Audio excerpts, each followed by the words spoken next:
It's your day in tech history, and it's brought to you by our friends over at Carbonite, where you can get a 15-day free trial by going over to geekazine.com/carbon-free. Hey everybody, Jeffrey Powers here, and I welcome you to the Day in Tech History at dayintechhistory.com. It's part of the Tech Podcast Network. You can subscribe via iTunes, Zune, or Stitcher Internet Radio.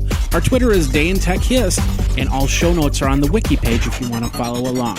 Now let's find out what happened on this day, your day in tech history. July 29th. 1982, Tokyo, Japan, Fujitsu announces the development of a 100 nanosecond 64 kilobit DRAM chip that were 15% smaller than current 64 kilobit chips. 1985, Bill Gates of Microsoft sends John Sculley of Apple a memo suggesting the licensing of the Mac OS and prospective companies who might create those Mac clones. 1993, a federal court's jury in San Francisco decides Atari Games infringed on a Nintendo patent for the security system in the Nintendo Entertainment System. Atari Games immediately announces that it will appeal the decision. 1996, Microsoft releases WindowsNT 4.0 to manufacturing. And Prodigy Services announces it's going to be renamed. And Prodigy Services is renamed after being formally taken over by investor group led by Greg Carr. Paul Delancey is named Chief Executive Officer of Prodigy, Prodigy Incorporated, who was the former Prodigy president. Ed Bennett becomes the chairman of the new firm. It's known as Prodigy Ventures Incorporated. Over in 1997, Yahoo announced its first stock split. It was a 3-for-2 common stock split. 1998, two Cloverdale, California boys pled guilty to charges that they hacked into a government and military computer to extract unauthorized passwords and other information. Also in 1998, a United States federal judge orders Microsoft to hand over the source code for Windows 95 and other operating systems related to a pending lawsuit filed by Caldera. And in 1999, Ideal Lab announces plans to ship an additional 20,000 free personal computers to qualified applicants. Bill Gross attributes that overwhelming response to previous recipients and the initial feedback from the advertisers for the decision to expand the base. And now this word from our friends over at Carbonite. Back up now, back up often, and back up off-site. I back up on-site in my house in many ways. But if fire, flood, theft, or other natural disasters happen, tornado season is coming up. My Carbonite backup will save me from losing it all. Photos, documents, my life.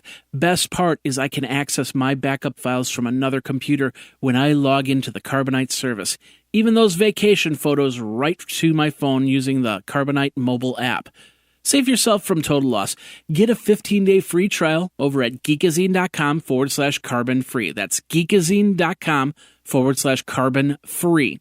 Or if you are a small business, save your business data for under $300 a year by going to geekazine.com/carbonite. That's geekazine.com/carbonite. Back up now before it's too late. Now let's get back into your day in tech history. In 2002, version 3.05 of the OCaml programming language is released. 2003, version 2.3 of the Python programming language is released. Also, version 2.0 of the Apple public source license is released. It's the open source and free software license under which Apple's Darwin operating system was released.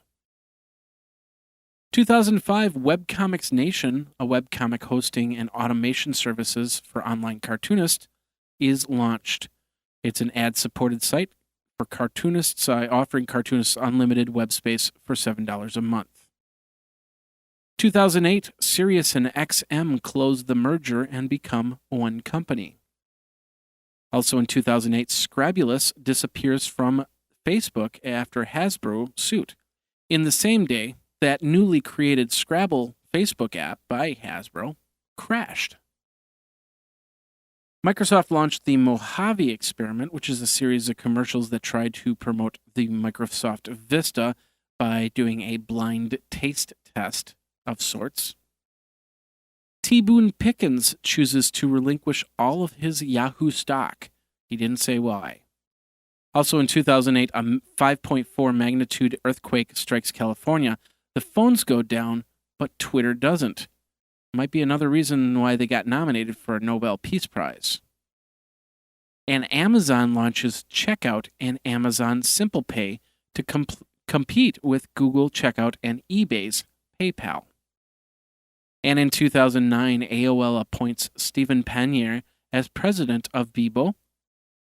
Clothing store The Gap moved from Windows and Linux systems to Red Hat systems, making them a one computer shop. And Yahoo sells the search assets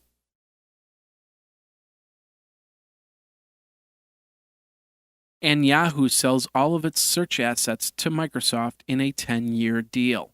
Microsoft would power the search engine for Yahoo, while Yahoo will become the worldwide sales force for premium search advertisers.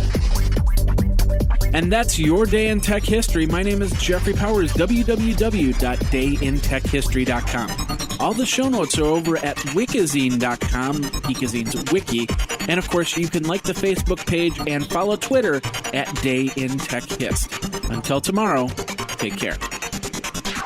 Day in Tech History is copyright 2014 JMP Enterprise and Geekazine.com.